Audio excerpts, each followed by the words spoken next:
So hey guys, welcome back to another video and I hope कि तुम लोग काफी ज्यादा अच्छे और मजे में होगी। और अगर तुमने इस सीरीज का फर्स्ट पार्ट अभी तक नहीं देखा है तो आई बटन पे इसका लिंक आ रहा होगा, जाकर उसे देख लो। और अगर देख लिया है तो बिना किसी देर के वीडियो को शुरू करते हैं। तो हमारे इस पार्ट की स्टार्टिंग होती है और हमें दिखाया जाता है कि श्याओ यी को लू शेंग अपने साथ सेक्ट में वापस ले आया था, जहाँ पर हम देखते हैं कि उसके सामने ब्रदर जी यान बैठा होता है और श्याओ यी की हालत बहुत ही ज्यादा बुरी नजर आती है। इसी दौरान वहाँ पर वो आउल आता है और वह आते ही कहने लगता है कि मास्टर बहुत ही ज्यादा गुस्से में है, मास्टर बहुत ही ज्यादा गुस्से में है। जिस पर वो उसे शांत रहने का इशारा करते हुए कहता है क्या तुम्हें नजर नहीं आता कि वो सो रही है। जिसके बाद हम देखते हैं कि वो सेक्ट के बाहर चला जाता है और उससे आवाज आती है कि कोई आपस में कह रहा होता है कि शियान युआन और दानशियांग सेक्ट ने easily secretly sect Kong Ming को हराकर जी शियाओ या से मिला है। जिसके बाद हमें दिखाया जाता है कि ये उनके सेक्ट के ही लोग होते हैं जो कि जियान यांग को यहाँ पर आकर मैसेजेस पहुँचाते हैं। जिसके बाद वो उससे कहते हैं कि यंग मास्टर जी यान की तबीयत अब पहले से काफी ज्यादा अच्छी होने लगी है और हमने सुना है कि उन्होंने 7 ब्लैक वाइंड बैंडिट को बहुत ही इजीली बस अपने स्वॉर्ड से ही जान से मार दिया था। जिसके बाद दूसरा पर्सन कहता है कि कोई ये भी कह रहा था कि आप फेरी मून सीक्रेट रियलम से बाहर आए हैं और उन्होंने आपको ऐसे बाहर आते हुए देखा था। और हमें बहुत ही ज्यादा प्राउड फील होता है कि फेरी मून सीक्रेट ट्रेजर रियलम में वहाँ मौजूद सारी चीजों को आपने कलेक्ट किया है। जिस पर हम देखते हैं कि जी यान इन सभी बातों को नकारते हुए कहता है कि मैंने तो ऐसा कुछ भी नहीं किया। और फिर वो अगले पल अपने मन में कहता है कि मेरी गैर मौजूदगी में आखिर लू शेंग ने सीक्रेट बुक में क्या क्या किया है। इसी दौरान दूसरा पर्सन आगे आते हुए कहता है कि पर हमें आप पर बहुत ही ज्यादा प्राउड फील होता है और आप बहुत ही ज्यादा टैलेंटेड हैं। जिस पर दूसरा पर्सन कहता है कि पर जो भी कहो पर मास्टर शाओ चेन ने ये ठीक नहीं किया। मैंने उम्मीद नहीं किया था कि वो ऐसे किसी के भी सामान को वहाँ से चुराने की कोशिश करेगा और आखिर वो अपने डिसाइपल को ऐसे कैसे टीच कर सकता है। और अपने मास्टर के बारे में ऐसी बकवास सुनकर जी यान को बहुत ही ज्यादा गुस्सा आता है और वो अपनी पावर की ऑरा को रिलीज करते हुए उन दोनों को ही दूर झटक कर फेंक देता है। और फिर वो आगे कहने लगता है कि तुम्हारी जानकारी के लिए बता दो कि वो मेरे मास्टर ही है कि जिनकी वजह से आज मैं यहाँ पर जिंदा हूँ। इसी के साथ हमें कुछ देर बाद का सीन दिखाया जाता है जहाँ पर जी यान लू शेंग के बारे में बात करता है और कहता है कि मुझे यकीन नहीं होता कि वो इतना ज्यादा स्ट्रॉन्ग होने के बावजूद भी इतनी बुरी तरीके से इंजर्ड हो सकता है। पर चिंता वाली बात तो ये भी है कि उसके साथ साथ श्याओ यी भी बहुत ही ज्यादा इंजर्ड है। पर जैसा कि अभी इन दो लोगों ने कहा, इनके अकॉर्डिंग लू शेंग बहुत ही ज्यादा इंजर्ड हुआ है और मुझे माफ कर दीजिए कि मैं तब बहुत ही ज्यादा केयरलेस था और उन दोनों के टाइम पर मदद नहीं कर पाया। जिस पर उसका मास्टर कहता है कि इसमें तुम्हारी कोई भी गलती नहीं, क्योंकि लू शेंग ही रैशली उन पर अटैक कर रहा था। उसने सोचा ही नहीं कि इसका अंजाम आगे क्या होगा। और फिर वो उससे कहता है कि अब बताओ कि आखिर तुम्हारी इंजरीज कब हील होगी। और ये कहते साथ ही वो उस पर अपनी स्पिरिचुअल पावर से एक छोटा सा अटैक करता है, जिससे वहाँ पर जियान की जगह लू शेंग बाहर आ जाता है। वो घुटनों के बल बैठकर कहता है कि मास्टर, क्या सीनियर ब्रदर ने आपको इतना ज्यादा गुस्सा दिला दिया कि आपने मुझे इमीडिएटली यहाँ पर बुला लिया। जिस पर उसका मास्टर बताता है कि मुझे पता चला कि तुम पूरी तरीके से इंजर्ड हो। जिस पर लू शेंग बताता है कि हाँ, मेरा तब थोड़ा ध्यान भटक गया था और मैंने ध्यान ही नहीं दिया कि मैं उसे इतना रैशली अटैक कर रहा हूँ और इस वजह से मेरे इंटरनल ऑर्गन्स भी डैमेज हुए हैं। और ये कहते साथ ही वो वहाँ पर खांसने के नाटक करने लगता है। ये देखकर उसका मास्टर कहता है तो फिर ठीक है, मैं तुम्हें चेक करता हूँ। जिसे सुनते ही लू शेंग थोड़ा शॉक्ड हो जाता है और उसका मास्टर कहता है कि बाय द वे जाकर अपने स्किल्स को थोड़ा टेस्ट करो। जिस पर लू शेंग उनका शुक्रिया अदा करते हुए कहता है कि मास्टर, आपका बहुत शुक्रिया, पर मुझे पता नहीं ऐसा क्यों लग रहा है कि अचानक से मेरी सारी इंजरीज हील्ड हो गई हैं। जिस पर उसका मास्टर आगे कहता है कि पर तुम्हारे एल्डर ब्रदर की इंजरीज अभी तक पूरी तरीके से हील नहीं हुई है, तो अगर तुम फ्यूचर में उसे थोड़ा कम परेशान करो और उसको मदद के लिए थोड़ा कम बुलाओ तो ये उसके लिए बहुत ही ज्यादा अच्छा होगा। जिस पर लू शेंग कहता है कि पर मैं भी ऐसा नहीं चाहता और आप भी जानते हैं कि हमारे सीनियर ब्रदर का कैरेक्टर कैसा है, उनसे रहा ही नहीं जाता कि उनका छोटा भाई किसी मुश्किल में हो और वो अपने आप ही बाहर आते हैं, मैं इसमें कुछ नहीं कर सकता। जिस पर उसका मास्टर कहता है कि नाटक करने की जरूरत नहीं, तुम भी जानते हो कि मैं किस बारे में बात कर रहा हूँ और अगर तुम्हें अब भी समझ नहीं आ रहा है तो मैं तुम्हें खुले भाषा में समझा सकता हूँ। इसी दौरान हम देखते हैं कि उसका उल्लू वहाँ पर आ जाता है और कहता है कि कुछ चीज हमारी तरफ आ रही है। इसी दौरान उसका मास्टर कहता है कि आगे चलकर जो भी परेशानियों को मोल लेगा उसे इसकी सजा भुगतनी होगी। जिसके बाद उसका सेक्ट मास्टर उसे एक मिशन में भेज देता है, जिसके अकॉर्डिंग कि इस सेक्ट में कुछ लोग आए हैं जिनको अपनी साथ हुए किए का इंसाफ चाहिए। जहाँ पर हम देखते हैं कि एक लेडी आकर कहती है कि इन लोगों ने मेरे सामान को लूट लिया और हमारे तियानियों पी को ह्यूमिलेट करने की कोशिश की है और मैं इस मामले में हमारे मास्टर जी यान की भी हेल्प चाहती हूँ। पर अचानक से पूरा सिनेरियो ही चेंज हो जाता है। अचानक से हम देखते हैं कि वो लेडी बहुत सारे ट्रेजर ट्रेजर्स को लाते हुए कहती है कि असल में यहाँ पर ऐसा कुछ भी नहीं हुआ है, मैं तो बस यहाँ पर हमारी तरफ से अपॉलॉजी के लिए ये सारी चीजें लाई, क्योंकि हमारे सेक्ट के एक पर्सन ने आज सुबह ही मास्टर जियान को बहुत ही ज्यादा गुस्सा दिला दिया था। जिसके बाद वो लेडी उससे कहती है कि पर क्या आप मुझे दिखा सकते हैं कि आपको वहाँ पर कौन सा ट्रेजर मिला है। इस पर लू शेंग कहता है कि अगर तुम्हें ट्रेजर ही देखना था तो तुम्हें पहले बताना चाहिए था ना, और तुम लोगों को मेरे पास आना चाहिए था। हालांकि मुझे इन सब में इतना ज्यादा इंटरेस्ट तो नहीं है, पर क्योंकि तुम लोग देखना ही चाहते हो तो लो मैं तुम लोगों को दिखाता हूँ। और जिसके बाद वो ट्रेजर को बाहर निकालते हुए कहता है कि देखो ये वही चीज है। पर वहाँ आसपास के मौजूद लोग बहुत ही ज्यादा शॉक्ड हो जाते हैं, पर वो लेडी कहती है कि ये झूठ है, ये शियान यू सीक्रेट ट्रेजर हो ही नहीं सकता, क्योंकि वो तो एक स्क्रोल है, एक ऐसा नायाब ट्रेजर जो कि किसी भी स्टोन को गोल्ड में चेंज कर सकता है। तो आखिर ये वो चीज कैसे हो सकती है। जिस पर लू शेंग कहता है कि जिस चीज की बात ये कर रही है ये तो अभी तक पूरी दुनिया में मौजूद ही नहीं, और क्या इसका मतलब ये है कि इसे पता है कि आखिर उस बॉक्स के अंदर क्या मौजूद था। जिसके बाद वो और आगे मन में सोचता है कि जो कुछ भी ये बता रही है ये तो पूरी ही डिफरेंट है जो कि उस बुक की हिस्ट्री में अब तक मौजूद है, और उसमें कोई राय नहीं कि वो जो सीक्रेट ट्रेजर है वो असल में यू जिया नहीं है, पर ये तो कह रही है कि वो असल में कोई स्क्रॉल है। मुझे यकीन नहीं होता कि ये औरत इतनी ज्यादा शार्प है। जिसके बाद वो उसे कहता है कि युनशिन तुम्हारी नॉलेज बहुत ही ज्यादा कमाल की है, और तुम जानती हो कि मिदास किसी भी चीज को गोल्ड में बदल सकता है। और ये सुनकर आसपास के लोग बहुत ही ज्यादा शॉक्ड हो जाते हैं और कहते हैं कि अगर ये चीज किसी को मिल जाए ना तो वो तो माला माल हो जाएगा। जिस पर वो टॉपिक को चेंज करते हुए कहती है कि मैंने तो ऐसा कुछ भी नहीं देखा, और ना ही मेरे पास कभी ये चीज थी, और मुझे खुद भी नहीं पता कि जो मैं कह रही हूँ उसमें कितना ज्यादा सच्चाई है, क्योंकि ये बात मेरी भी सुनी हुई है। जिस पर लू शेंग उसका मजाक उड़ाते हुए कहता है कि हाँ ऐसे मैजिक ट्रिक तो मेरे एल्डर ब्रदर को भी नहीं पता कि वो किसी चीज को गोल्ड में चेंज कर सकता है। पर फिलहाल के लिए मैं बस इतना बता सकता हूँ कि ये शुआनतियान जेड प्यूरिफाइंग बॉटल मेरे मास्टर का मैजिक वेपन है, और मेरे मास्टर इसमें मौजूद चीज को रोज पीते हैं, क्योंकि इसके बस 2 बूंद ही किसी रेयर स्पिरिचुअल हर्ब से कम नहीं, और जिसके एक ड्रॉप से ही किसी के सोल को भी स्टेबलाइज किया जा सकता है। और फिर वो उसे सबके सामने लहराते हुए कहता है कि और पता है इसकी बस 2 बूंद से ही तुम्हें इमॉर्टैलिटी मिल सकती है। ये सारी बातें सुनकर वो लेडी वहाँ पर सोचती है कि देखने से लगता है कि इनको अब तक वो सीक्रेट ट्रेजर नहीं मिला, पर अगर तुम्हें ये ट्रेजर बॉटल ही मिला है तो ये भी किसी ट्रेजर से कम नहीं। जिसके बाद लू शेंग अपना हाथ हवा में उठाते हुए कहता है कि तुम लोगों को पता है कि यहाँ पर बस एक ही जेड बॉटल मौजूद है, और यहाँ पर तुम में से बहुत से लोग मौजूद है, तो मुझे समझ नहीं आ रहा कि मैं इसे किसे दूं। चलो एक काम करते हैं, तुम में से जो भी मुझे हरा देगा मैं उसे ये चीज दे दूंगा, और जिसके लिए तुम सबको एक एक मैजिक वेपन को प्रोड्यूस करना।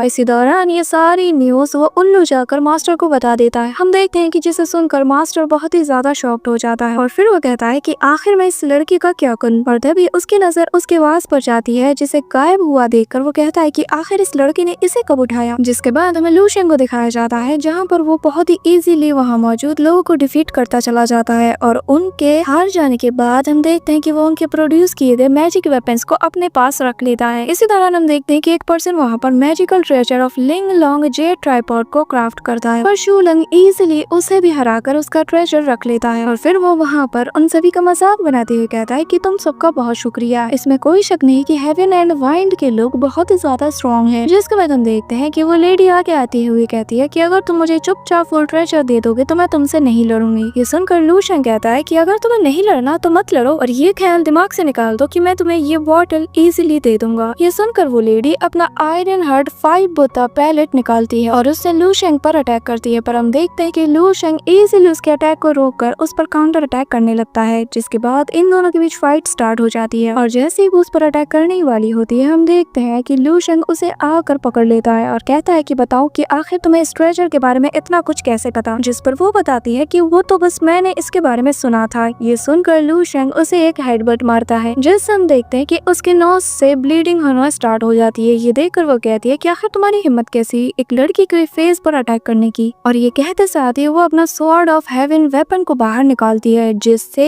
एक रे टाइप की लेजर निकलती है जो कि शू लैंग पर अटैक करने के लिए आगे बढ़ती है। हम देखते हैं कि शू लैंग उससे बचता हुआ उस पर अटैक करने के लिए आगे बढ़ता है और हवा में जंप करके इस वेपन से दूर जाने की कोशिश करता है। ये देखकर वो लेडी बहुत ही ज्यादा हंसती है और कहती है भाग लो जितना ज्यादा भाग सकते हो। कि तभी हम देखते हैं कि लू शेंग अपना एक वेपन निकालता है जो कि उसके उसी पावर को रिफ्लेक्ट कर देता है और वो सीधा जाकर उस लेडी को लग जाता है, जैसे इस लेडी के बाल थोड़े से जल जाते हैं। और फिर लू शेंग उसके सामने आ जाता है। वो कहती है कि आखिर तुम्हारी हिम्मत कैसी हुई स्काई मिरर को यूज करने की, जिस पर लू शेंग उसके पास आते हुए उसके हाथ को पकड़ लेता है और कहता है कि तुमने जो कुछ भी बताया है उस स्क्रॉल के बारे में जो कि किसी भी चीज को गोल्ड में बदल सकता है, तो मुझे यकीन है कि वो ट्रेजर को तुमने एक बार तो यूज किया होगा। इसी दौरान लू शेंग एक ट्रिक को यूज करते हुए उसके हाथ से अपने कपड़ों को गोल्ड में ट्रांसफर करने लगता है और नाटक करते हुए कहता है कि ये क्या, मेरे कपड़े तो गोल्ड में चेंज हो गए हैं। ये देखकर वहाँ आसपास के लोग कहते हैं कि अच्छा, तो जिस सीक्रेट ट्रेजर की तुम बात कर रही थी वो हमेशा से तुम्हारे ही हाथ में मौजूद था। जिस पर वो लेडी कहती है कि ये सब इसकी चाल है, ऐसा कुछ भी नहीं है। जिस पर वो लोग कहते हैं कि पर अपने उंगलियों को देखो, ये अभी भी गोल्ड में नजर आ रहे हैं। जिस पर वो हैरानी के साथ कहती है कि मुझे नहीं पता कि आखिर ये सब कैसे हो रहा है। जिसके बाद लू शेंग आगे कहता है कि तुम्हारे पास वो ट्रेजर ऑलरेडी मौजूद है पर तुम यहाँ आकर मुझे फ्रेम करने की कोशिश कर रही हो। एक बात बताओ, आखिर शुरू से ही तुम और तुम्हारे सेक्ट का इंटेंशन क्या था? जिसके बाद वहाँ मौजूद आसपास के लोग उसे ही ब्लेम करने लगते हैं और कहते हैं कि तुमने हमसे झूठ बोला। और लू शेंग वहाँ से उड़ते हुए स्माइल करते चला जाता है।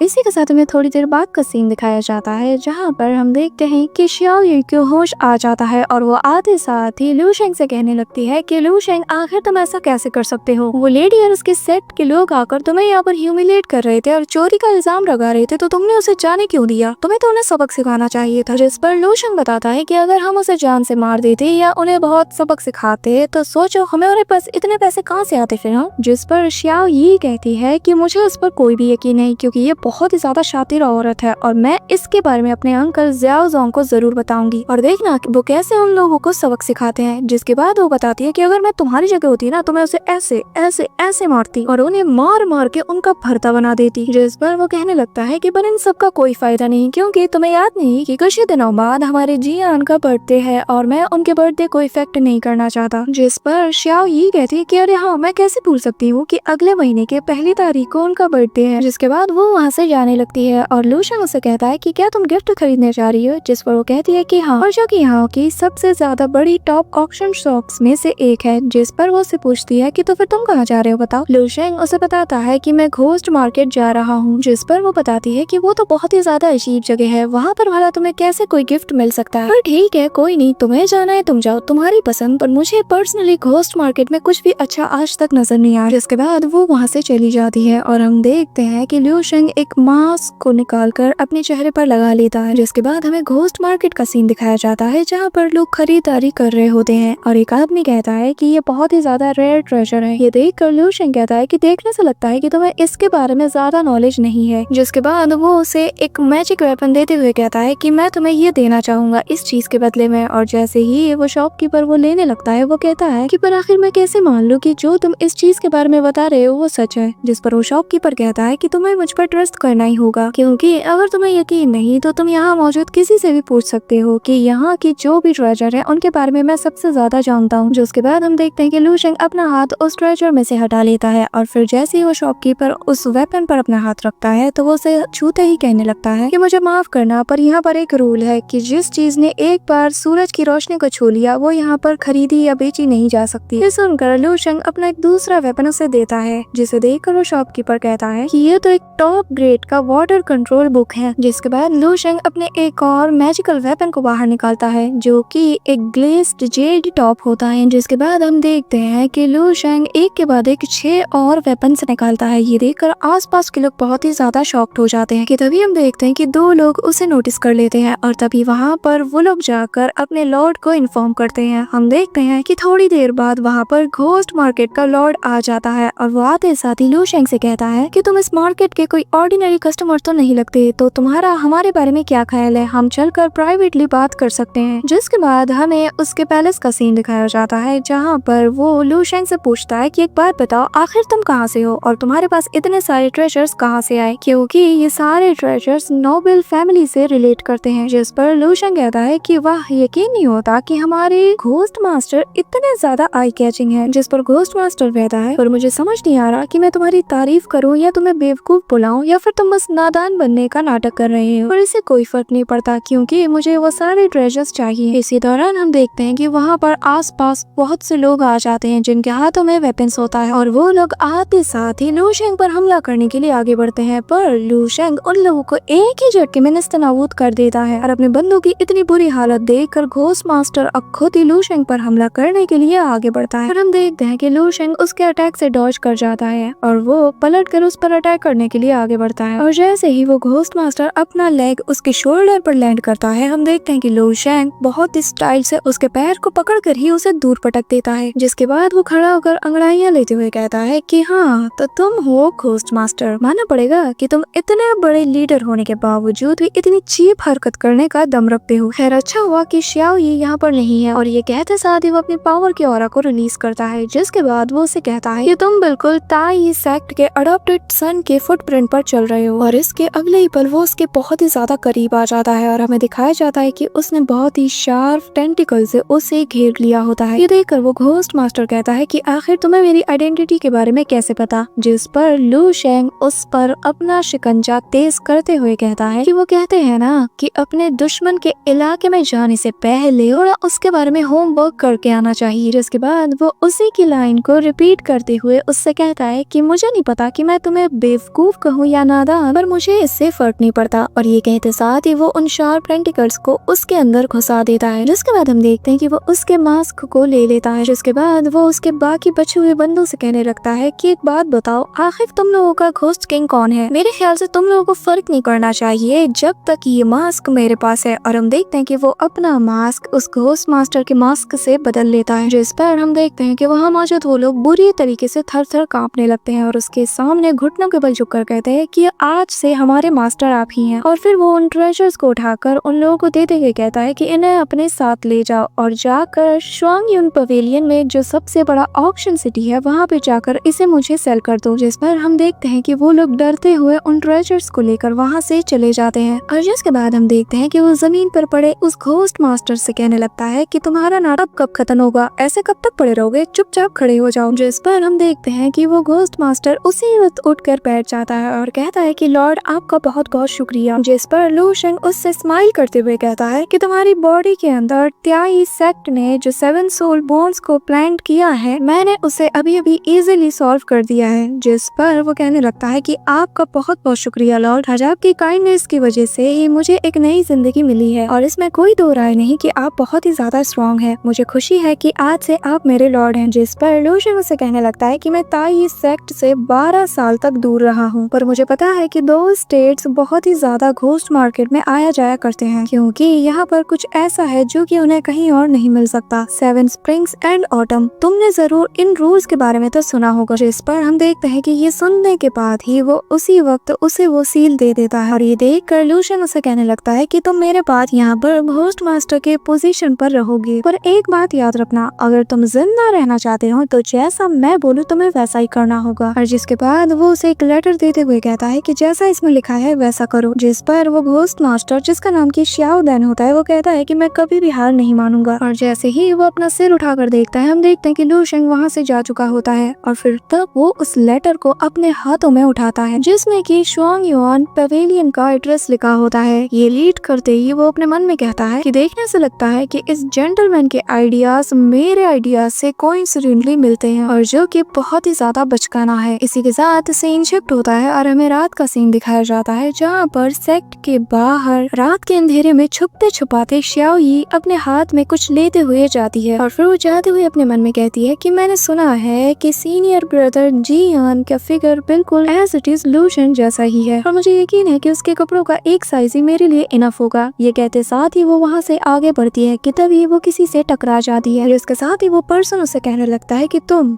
डिसाइपल हो ना त्यानोपी की, तो तुम्हें एक बात तो अच्छे से पता होगा ना कि तुम्हारे एक्शन की यहाँ पर वैल्यू होती है, तो इसलिए बताओ आखिर तुम इतनी रात गए बाहर क्या कर रही हो। जिस पर हम देखते हैं कि श्याओ ये लड़खड़ाते हुए खड़ी होती है और हिचकिचाते हुए बोलते हैं कि असल में मास्टर वो बात ये है कि मेरे पास ये जो कपड़े हैं मैं इन्हें सीनियर ब्रदर जियान को देने जा रही थी। जिसके बाद वो आगे बताती है कि क्योंकि उनका बर्थडे आ रहा है तो मैं उनके लिए एक स्पेशल गिफ्ट प्रिपेयर करना चाहती हूँ। ये सुनकर हम देखते हैं कि उसके मास्टर को उस पर शक हो जाता है, जिस पर वो कहती है कि अच्छा ठीक है, मैं वापस जा रही हूँ, मैं कहीं नहीं जा रही, पर अगर अच्छा होता कि आप मुझे जाने देते, मैं जल्द ही यहाँ पर वापस आ जाऊंगी। और ये कहते साथ ही हम देखते हैं कि वो तेजी से यहाँ से 9 तो 11 हो जाती है और जाते हुए कहती कि मेरी फिक्र मत करना, मैं बहुत जल्दी आ जाऊंगी। जिसके बाद वो मास्टर कहने लगता है कि यहाँ पर जिसे देखो बस जी आन कहता रहता है। कितना अच्छा होता कि लोग मेरे बारे में ही बिल्कुल ऐसी ही राय रखते। So that's it for today guys. I hope कि तुम सब लोग को आज का ये पार्ट बहुत ही ज्यादा पसंद आया होगा। अगर हाँ तो वीडियो को लाइक करना, चैनल पे नए हो तो सब्सक्राइब करना और बेल आइकन को ऑल पर सेट करना मत भूलना। तो मिलते हैं नेक्स्ट वीडियो में, तब तक के लिए